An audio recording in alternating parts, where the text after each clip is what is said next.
So the question has been asked in AIPMT 2012 prelims.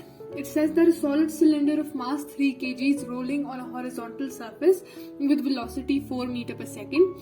It collides with a horizontal spring of force constant 200 Newton per meter. The maximum compression produced in the spring will be.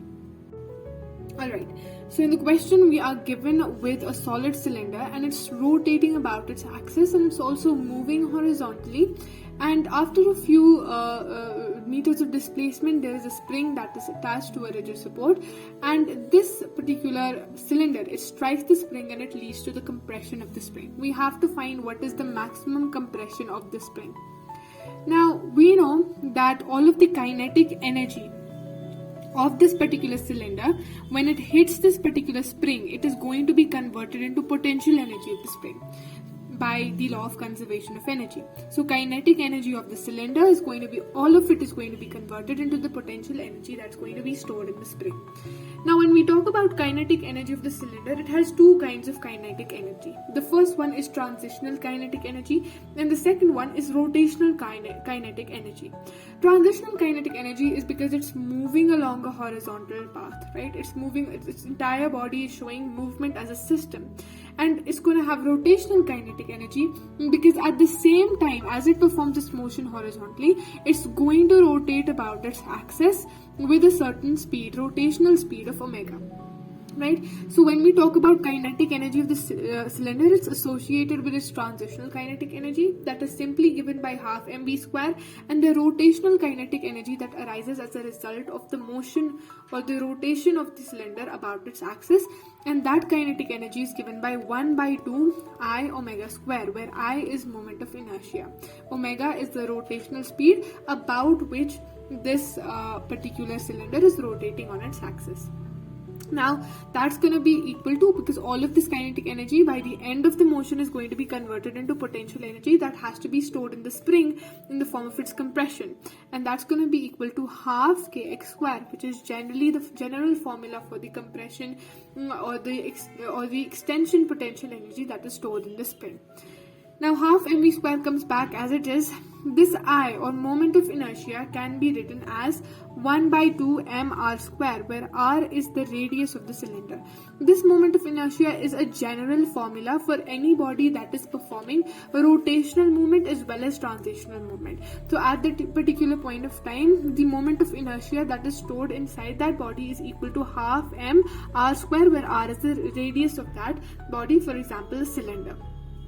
And then we're going to have omega, because it's I omega square. We replaced I with half m r square, and omega is equal to v upon r, where v is its actual, or we can say its tangential speed or velocity, and divided by the radius of the cylinder. So we're going to replace omega with v upon r and square, because it's I omega square, and that's going to be equal to the potential energy of the spring, that is 1 by 2 kx square.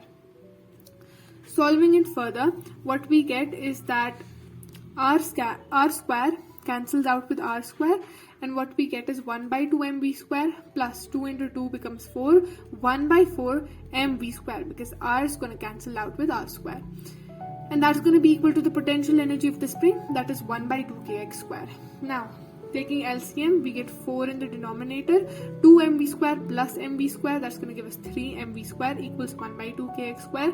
2 1s are, 2 2s are, and what we get is that we have to find the maximum compression of the spring. Finding the maximum compression of the spring, it is going to be equal to v under root 3m upon 2k, because x is square over here, we're going to apply root over here. V is already present square, so square and root is going to come out. Square and root are actually going to cancel each other out, and v is going to come out as an independent quantity, and under root of 3m divided by 2, and k is going to be transported into division over here. So x is going to be equal to v under root 3m upon 2k. Now we'll substitute in the values for this expression, because we first took out a general expression, now we can substitute in the values. So the velocity of the cylinder is given by 4 meter per second, and that is why we replace the rotational speed with the velocity tangential speed, because that's what we were actually given in the question. So 4 under root 3 multiplied by the mass is given to be 3 kg divided by 2, and the spring constant or the force constant for the spring is given to be 200. Now what we're going to do here is quite simple. 4 is going to remain as it is. We know it's 3 square, so square by root cancels out. 3 comes out as an independent quantity divided by, so it's 2 into 2. So 2 is going to come out, and this is 100, root of 100 is 10. So what we're going to do now is that x equals 4 3 are 12 divided by 2 multiplied by 10. 2 1s are 2, 2 6 are 12. 6 divided by 10 is 0.6 meters. So the maximum compression in the string, or the maximum compression that's going to occur in the spring when this particular cylinder of mass 3 kg rolling on the horizontal surface with velocity of 4 meters per second, when it's going to hit the spring, the maximum compression of the spring is going to be 0.6 meters from its mean position.